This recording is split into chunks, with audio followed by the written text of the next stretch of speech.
Welcome into your Bruins fan reaction video for Game 6 and Game 7 versus the Albertan teams, the Calgary Flames and the Edmonton Oilers. Now the Bruins pick up 2 L's, one however is in overtime, so it's like half a win.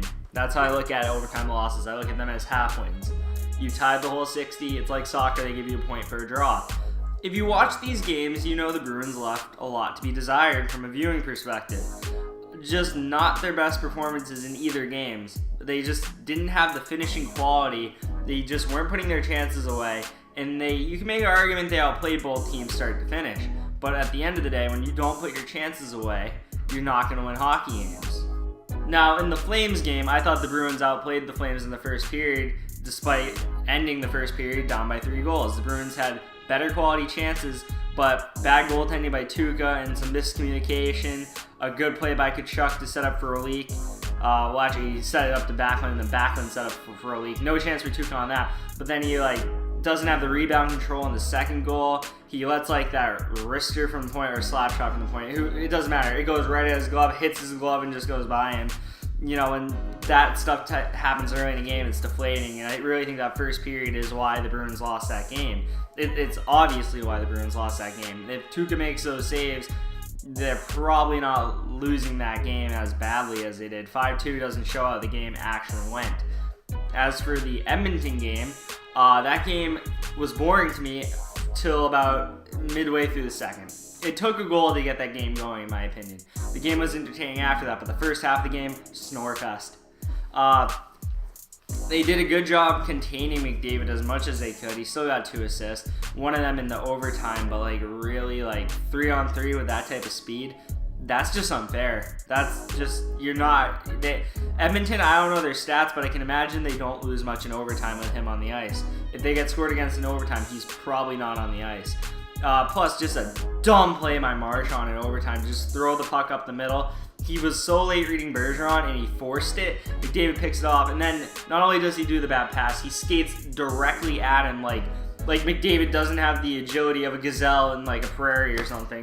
And he just steps around him and makes Marchand look like an idiot. Leaves McAvoy with a 2-on-1, and he had no chance. McDavid's passing, it's just too good, and they won on that. But overall, the Bruins probably outplayed the Oilers in my opinion. I think they outshot them, 29-22? So that's all you need to know right there. McAvoy, though, even though he got left out to dry on that 2-on-1, you can make an argument the first 2 Oiler goals were basically his fault. But the first one, he pinches, pass right to Yamamoto.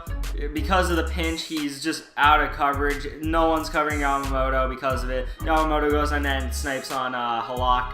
No chance. Charlie shouldn't have pinched. It made no sense why he did. It was just, sometimes with Charlie McAvoy, you see the skill, you see the potential, and you forget he's only in the beginning of his second full NHL season. I have to remind myself all the time this is still a very young player who is going to make mistakes.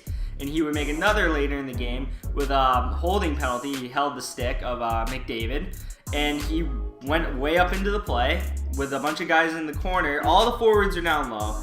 He decides to go down low, and then they turn over the puck, and he holds McDavid's stick to make sure he doesn't get back in the play.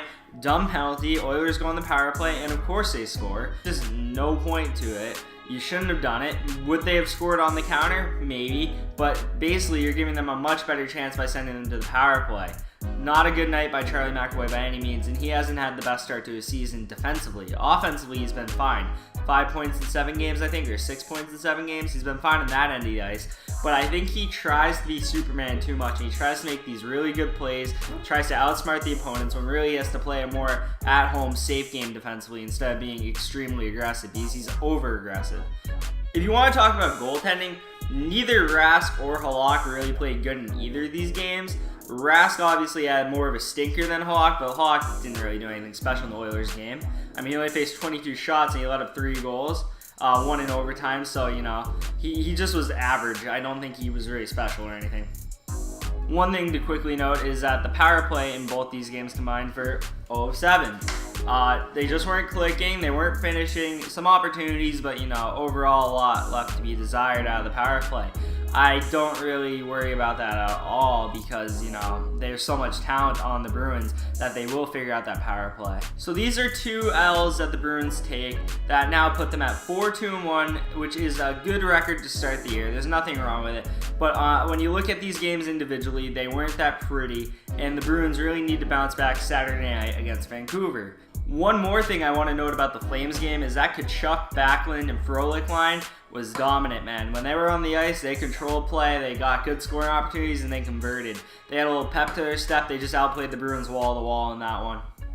One thing to note from the Edmonton game is that Matt Benning should probably get a hearing with the league. If he gets suspended or not, I don't know. I don't really like to talk about suspensions too much, but clearly targeting the head. Luckily, Backes came back, which he probably won't get suspended because Backes isn't injured, or isn't injured to our knowledge, but just a dirty hit, and you don't like to see that in the game of hockey.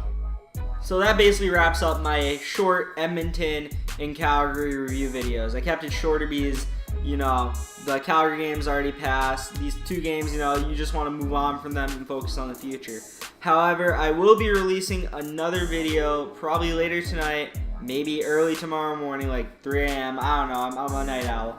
Who knows? But it's going to be talking about this, step scoring, and the issues the Bruins have with it. It might come off a little bit as a rant, but, you know, it's just some things that I think need to be addressed, so I hope you guys look forward to that.